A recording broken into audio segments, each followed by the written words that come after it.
Presidential health or health of a candidate is going to be on the table, of course, as it always is. And I've been someone always asking for that. I've seen a lot about your health, being in good health. What do you think should come out or be the attention regarding Vice President Biden?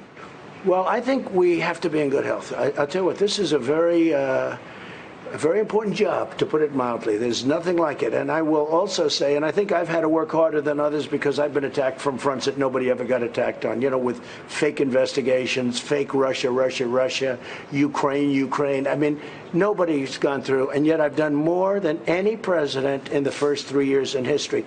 There's no president that's done what we've done with rebuilding the military, the judges. We'll be up to almost 300 judges, including 2 great Supreme Court judges at the end of this term. So it's really something that's been great, but you need stamina, you need physical health, and you need mental health. And because you have so much fake news, every once in a while you'd say, first they'd say, he wants to take over the world, he's going to take over the world, he's a dictator. The next day they'll say, he's crazy. The next day they'll say, oh, he's incompetent. The next day they'll say something. So the last time I was at the hospital, probably a year ago, a little less than a year ago, I asked the doctor, I said, is there some kind of a cognitive test that I could take? Because I've been hearing about it, because I want to shut these people up. They're fake news, they make up stories. I mean, like I'll do an interview with you. I didn't say you can't ask me about this. I say, ask me anything. I did one with Chris Wallace. He was nice enough to say, he said, I just want to tell the audience there was no question that's off bounds. Okay, and he's a tough cookie, and it was a good interview. I liked it. I enjoyed it.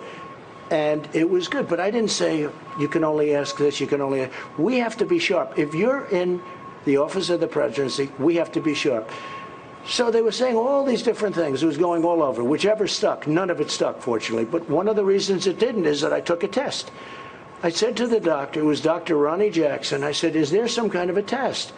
An acuity test. And he said there actually is, and he named it, whatever it might be. And it was 30 or 35 questions. The first questions are very easy. The last questions are much more difficult.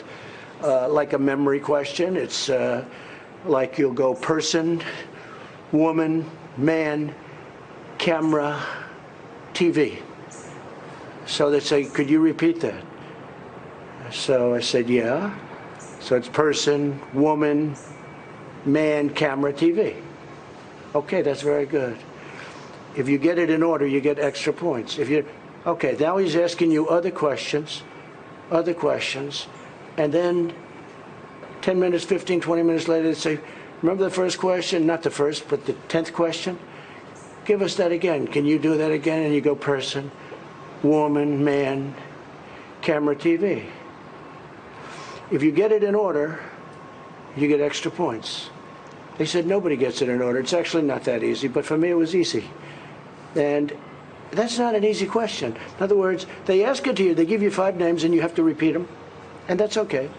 If you repeat them out of order, it's okay, but it's not as good. But then when you go back about 20, 25 minutes later and they say, go back to that question, they don't tell you this, go back to that question and repeat them. Can you do it? And you go, person, woman, man, camera, TV. They say, that's amazing. How did you do that? I do it because I have like a good memory, because I'm cognitively there. Now, Joe should take that test because something's going on, and I say this with respect. I mean, it's going to probably happen to all of us, right? It's going to happen. But we can't take a chance of it happening. When you're dealing with Russia, and there's nobody been tougher to Russia than me, nobody been tougher to China than me. I can tell you right now, they would love to see Joe Biden instead of Trump. We've taken in billions and billions, tens of billions of dollars from China, which they never gave us anything. They had the worst year before the plague came in.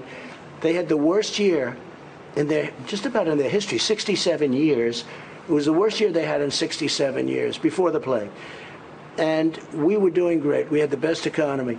But we have to have somebody that's sharp. If this person isn't sharp, because I can tell you, President Xi is sharp. President Putin is sharp. Erdogan is sharp. You don't have any non-sharp people that you're dealing with, and we can't have somebody that's not 100%. So what I did is when it's a public test, and he said, if you take this test, we may have to reveal it. I said, it's all right. I mean, is it tough? Tell me about it. I'd never heard of it. And I got a perfect mark. And the doctors they said very few people can do that. Very few people get that. You understand? Yes. It's not that easy. There were other questions tougher than what I just did. But it's not that easy. But as soon as they announced my score and that test, all the stuff went away about me. Is he competent? Remember, they're talking about 25th Amendment and nonsense. And they said, wow. And even the enemies, they don't say that anymore. But they do say it about Joe Biden. And honestly, he should take the test. In a way, he has an obligation to, because you have to be able to show this country that the person that we're picking as leader is sharp, because we're dealing with people that want to do very bad things to us if they had the chance. And you have to be sharper than them. So in a certain way, Joe Biden has an obligation to take a test like that one or something else.